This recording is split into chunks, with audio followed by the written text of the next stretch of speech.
Hello girls, you all are welcome to our history class. I hope children, you all are praying so that we may get rid of this pandemic situation in a better way. Okay, continue praying. God answers the prayer of children. Okay, good. In the previous session you heard about ideal of patrilineal, in which you were explained about rule of succession, which was related in the story in the richest epic, the Mahabharata. You were also explained about the two types of marriages. Which were they? Do you remember? Yes, many must be knowing. They were endogamy and exogamy. दो प्रकार के विवाहों के बारे में वर्णन किया गया था, अंतर्विवाह और बहिर्विवाह. And you were also explained about the गोत्र of women and the rules of गोत्र. स्त्रियों का के गोत्र के संबंध में आपको समझाया गया. इसके साथ ही साथ गोत्र के क्या नियम थे, इसके बारे में भी आपको समझाया गया था. In which they were supposed to carry the name of the husband after the marriage. Do you remember? Yes, many must be knowing. We also explained about that where the mothers important. Of course, they are important today also. In which we were explained about the Satvahan rulers who carried the name of their mother's coat. Yes? Okay. So today we are going to start a session with point 3 social differences. हमारा आज का session है सामाजिक विषमताएं. Children, early Vedic Aryan division was in the society. There were 4 varnas. You must be knowing. They were Brahman, Kshatriya, Vaishya and Shudra. And you all know that Brahmins were considered as the upper class and the Shudras were the lowest class, who were treated like slaves. This order was determined by birth. कहा जाता है कि यह जन्म के आधार पर ही वर्ण निश्चित किया गया था. So children, under topic number 3, a point 3.1 is the right occupation. उचित जीविका means how were the people expected to earn their living. Children, in Dharma Shastra and Dharma Sutra, the rules contain about ideal occupation. अर्थात धर्म शास्त्र और धर्म सूत्रों के अनुसार आदर्श जीविका के नियम बनाए गए हैं वर्णों के लिए, वर्ण के आधार पर. Means for Brahman, he has to study and teach the Vedas, perform sacrifices and receive gift. Receive gift को आप इस तरह समझ सकते हैं कि गुरु को पहले गुरु दक्षिणा दी जाती थी. तो ब्राह्मण्स क्या करते थे? वेदों को पढ़ते थे, लोगों को पढ़ाते थे और जो भी धार्मिक कृत्य होते थे उन्हीं के द्वारा संपादित किया जाता था. दूसरा थे the second way Kshatriyas. They were engage in warfare, protect people, administrate justice and they used to get sacrifices performed and make gifts. अर्थात क्षत्रिय जो होते थे युद्ध में रत रहते थे, लोगों को सुरक्षित रखना, न्याय करना, यज्ञों का संपादन करवाना और इसके साथ दान देने का भी प्रबंध क्षत्रियों द्वारा किया जाता था. तीसरा वर्ण है वैश्य का.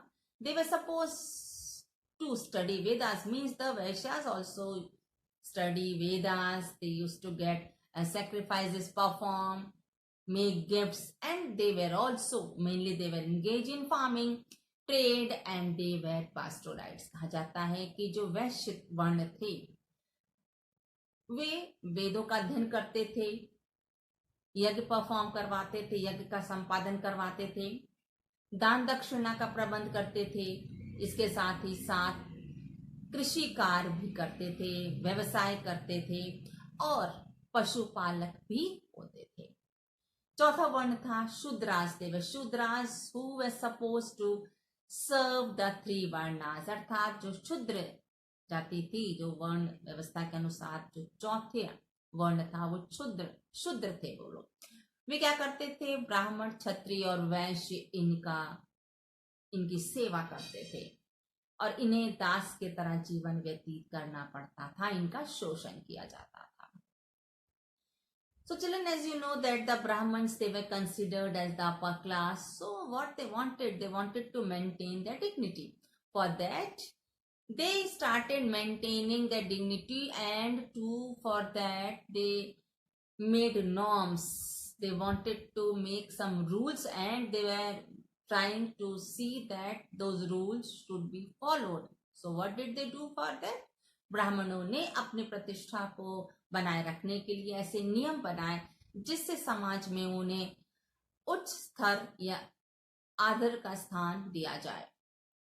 उनका कहना था that the वर्ण ऑर्डर इज डिवाइन ऑरिजिन, अर्थात उनका कहना था जो वर्ण व्यवस्था है ये दैवीय व्यवस्था है, ये मनुष्य ने नहीं किया, ईश्वर की ओर से किया गया है, जिसमें ब्राह्मण उच्च स्थान पर है, उन्हें आदर दिया जाना चाहिए, उनके द्वारा बनाए गए नियमों का पालन किया जाना चाहिए।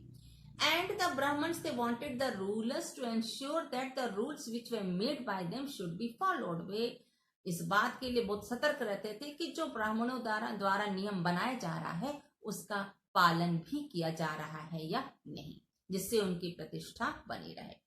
For that they used to convince the people that Brahmins have the divine rights and that status was determined by birth. इसके लिए उन्होंने क्या किया, लोगों को ये शिक्षा देते थे, अर्थात इस बात शिक्षा के द्वारा ये लोगों को कन्विंस करते थे कि ब्राह्मण समाज में उच्च स्थान रखते हैं और जो उनको अधिकार दिए गए हैं वो ईश्वर के द्वारा दिए गए हैं, दैवीय अधिकार है जिसका पालन किया जाना चाहिए। Clear?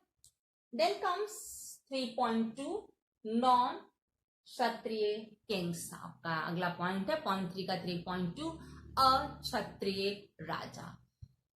As children, you know that the Kshatriyas were warriors, and those who were warriors, they were to be rulers in the past. But it's not that only Kshatriyas became the rulers. No, other Varna people also became rulers according to their ability. कहा जाता है कि क्षत्रिय युद्ध प्रिय होते थे, कुशल होते थे, युद्ध में दक्ष होते थे, और जो युद्ध में दक्ष होगा वह साम्राज्य का विस्तार करेगा, अर्थात वह शासक होगा और वह अपने राज्य को सुरक्षित रख सकेगा। लेकिन ऐसे भी उदाहरण हैं कि जहां क्षत्रिय वर्ण के अलावा अन्य वर्ण के लोगों ने भी शासन कार्य संभाला। For this you will have different examples which will tell you that how the non-Kshatriyas also became king. The first example is of Mauryans. Children, the Mauryans were tribe peacock herders who established the Mauryan Empire, and they were not the Kshatriyas, but they ruled over the vast empire, and there were many great rulers in Mauryan Empire. Maurya साम्राज्य के बारे में आपने पीछे पढ़ा है, और ये मौर्य साम्राज्य क्षत्रिय नहीं थे, ये मौर्य जाति वंशज के थे, लेकिन इन्होंने मौर्य साम्राज्य की स्थापना की जिसमें कई कुशल शासक भी आए जिनका वर्णन आपने पीछे लेसन में पढ़ा है। Second example is about the Shunga and the Kanvas. They were just the successor of Mauryas and they were Brahmins, they were not Kshatriyas. Means it depend on the ability of the person, that who is able to gain the support of the people and who has the resource, that he will be able to rule over the empire. He can become the ruler. ये जरूरी नहीं है कि एक व्यक्ति क्षत्रिय है तभी वह शासक हो सकता है, उसमें योग्यता होनी चाहिए, अर्थात राजनीतिक सत्ता का समर्थन उसे प्राप्त हो और संसाधन हो जिससे वह अपना राज्य का चला सके। The third example is about the Shak rulers. They were from Central Asia who were uncivilized people. शक जाति के लोग जो थे वे बड़े ही असभ्य जाति के माने जाते थे, मध्य एशिया के रहने वाले थे, And the Shak ruler Rudrataman, what did he do? Many of you must be knowing. He rebuilt Sudarshan Lake.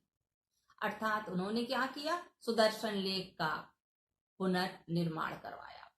And children, not only this, it is said that they were uncivilized, but still they were familiar with Sanskrit tradition. उन्हें कहा जाता है कि वे uncivilised थे, असभ्य थे, लेकिन फिर भी वे संस्कृति की परिपाटी से परिचित थे. ओके, वो संस्कृत परिपाटी से परिचित थे.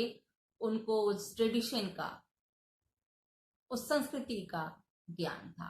Means they were familiar with Sanskrit tradition. The next is about, the fourth example is about popular ruler of Satvahan dynasty, Gautamiputra Sri Satkarni. कहा जाता है सातवाहन वंश के शासक सातकर्णी के बारे में आपने सुना होगा. वह ब्राह्मण थे और उन्होंने क्षत्रियों को चैलेंज किया, उनकी वीरता को चैलेंज किया. Means he was a Brahman, but he, because of his ability, he challenged the pride of Kshatriyas. Means he himself is able to become a ruler, as he is not a Kshatriya, but still being a Brahman, he was able to challenge the Kshatriyas, which shows that he was also a great warrior. And he only had put ban on inter-caste marriages between the Varnas. जो वर्ण व्यवस्था थी, उनमें आपस में जो विवाह होते थे, उसको अंतरजातीय विवाह पर उन्होंने रोक लगाया.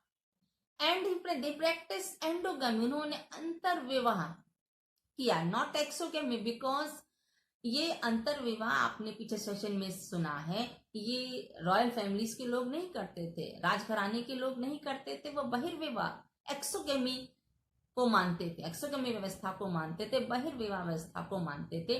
तो स्पष्ट हो जाता है कि सातवाहन डायनेस्टी के रूलर्स ने जो अंतर विवाह का पालन किया, इससे जरूरी नहीं था that whatever rules were made by the Brahmins will be followed by one and all. Same thing you have heard in the previous session also. Then comes point 3.3, जातिस and social mobility. जाति और सामाजिक गतिशीलता. Children, according to Dharma Sutra, it is said that the worn of a person should be same to his occupation. Means जो व्यक्ति जिस वर्ण का है वह वही कार्य करेगा. जैसे ब्राह्मण है तो वह वेदों का अध्ययन करेगा, वेदों की शिक्षा देगा. क्षत्रिय है तो युद्ध प्रिय होगा, न्याय दिलवाएगा. वैश्य है तो व्यापार में विकास करेगा, कृषि पर ध्यान देगा, इत्यादि. लेकिन द टाइम चेंज, समय में परिवर्तन आया 3री शताब्दी ईसा पूर्व में. But changes had taken place in 3rd century BC, which made the society little flexible. As it is also mentioned in Buddhist texts that even the Kshatriya and the Vaishyas, they also started doing the other work. Means they had done the work of a potter and they also started preparing garland. मतलब जो क्षत्रिय और वैश्य वर्ण के लोग थे, उन्होंने भी कुम्हार का काम किया, फूलों के हार बनाने का काम किया. Means it was the need of time. समय की यही मांग थी कि अपनी जीविका को चलाने के लिए वे अन्यत्र कोई व्यवसाय करें. Because each Kshatriya can not be a warrior. जरूरी नहीं है कि हर क्षत्रिय कुशल सेनापति होगा, कुशल योद्धा होगा. तो समय की मांग के अनुसार वे अपने कार्य में भी परिवर्तन लाए. Okay, means in this way the social status was not affected. So children, up to now you have heard about the 4 Varnas, the Brahman, Kshatriya, Vaishya and Shudra. But time passed. So there emerged number of jatis. समय बीतता गया. ब्राह्मण, क्षत्रिय, वैश्य, शूद्र के अलावा अन्य लोग भी थे जो इन 4 वर्णों से संबंधित नहीं थे, जिससे नई नई जातियां सामने आई. As it is that if there was a major change in the occupation or in the residence of the person of particular work, a new subclass emerged. Means you can take the example of Nishat. आज भी आप निषाद जाति के लोगों के बारे में सुनती हैं, ठीक है, सुना होगा आपने। So they used to live in a forest, तो उनका रेसिडेंस बदला। तो ऐसा नहीं कि वो किसी वर्ण को बिलोंग नहीं कर रहे हैं, पूर्व में वे जंगलों में रहते थे, आज की बात नहीं है, आज भी निषाद जाति है, आज की ये बात नहीं, पूर्व की बात है। उनका रेसिडेंस बदला, इससे ये नहीं कि उनका कोई वर्ण से व्यवस्था नहीं है, उनकी वर्ण से संबंधित नहीं है, तो उनको कोई संबोधन के लिए कोई नाम नहीं दिया जाएगा, ऐसा नहीं था। Even the goldsmith according to the occupation they also were named as, आज भी आप देखती हैं सोनारों की एक जाति है जो सोने का बनाने या बेचने का काम करते हैं, हम उन्हें सोनार जाति के नाम से जानते हैं, जबकि वे उन 4 वर्णों से संबंध नहीं रखते थे। So this way a new jati was classified because they did not belong to a certain word. And children, in 5th century in Mandsaur, which is in MP, what happened? There was a stone inscription found in which it was written that a guild of silk weavers, they were impressed by the king. So what did they do? They had shown their traditional interest. For that, they constructed a large temple in the honor of sun god, from their own income. अर्थात जो ये viewers थे, बुनकर थे, उन्होंने क्या किया, राजा के काम से प्रभावित हुए, वे मंदसौर आकर बस गए और उनमें भी संस्कृति के प्रति प्रेम था। इसलिए उन्होंने क्या किया, अपने पारिश्रमिक के द्वारा कमाए गए धन से सूर्य भगवान के लिए एक क्या किया, सूर्य मंदिर का निर्माण किया। They build a large temple from their income in honour of sun god. Means it is very clear that according to our ability we can do our work, not according to the varnas. योग्यता के आधार पर इन्होंने अपनी जीविका अर्जित की, लेकिन ऐसा नहीं कि उसको खर्च वे किसी दूसरे काम में उन्होंने नहीं किया। अर्थात ये जो मंदिर संबंधित काम है ये ब्राह्मणों का है तो उन्होंने नहीं किया, या राजाओं का है तो उन्होंने इसमें अपना योगदान नहीं दिया, ऐसा नहीं था। The next class point of today's session is beyond the 4 varnas integration, 4 वर्णों के परे और उनमें एकीकरण। अर्थात हमने जिन 4 वर्णों के बारे में पढ़ा है उसके परे भी जातियां थी जिनका एकीकरण हुआ, उनका वर्णन कहीं ना कहीं हमें महाकाव्यों में भी मिलता है। मीन्स दैट वे people not according to Brahmanical ideas, they were considered as odd, uncivilised and animals like. अर्थात ऐसे लोग थे जो ब्राह्मण के अनुसार, जो ब्राह्मणिकल आइडियाज थे, धर्म सूत्र थे, धर्मशास्त्र थे, उनके अनुसार उन्हें विचित्र, असभ्य और पशु तुल्य जैसे शब्द से संबोधित किया गया था, लेकिन उनका वर्णन भी मिला है। For example Eklavya, you all must be knowing very well about Eklavya. He was not a Kshatriya. It is mentioned in the epic Mahabharata. Okay? And then comes, he was not a Kshatriya, he was a Nishad. Then comes the nomadic pastoralites, Yayavar Pashupalak, they led a nomadic life, simple life, and they did not know Sanskrit, but their ideas are shared, which is mentioned in the Mahabharata.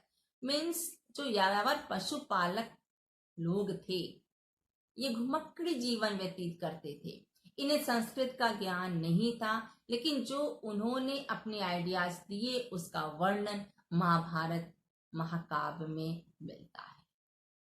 स्पष्ट हो जाता है कि मनुष्य जाति या वर्ण से नहीं, योग्यता से पहचाना जाता है। Is it children?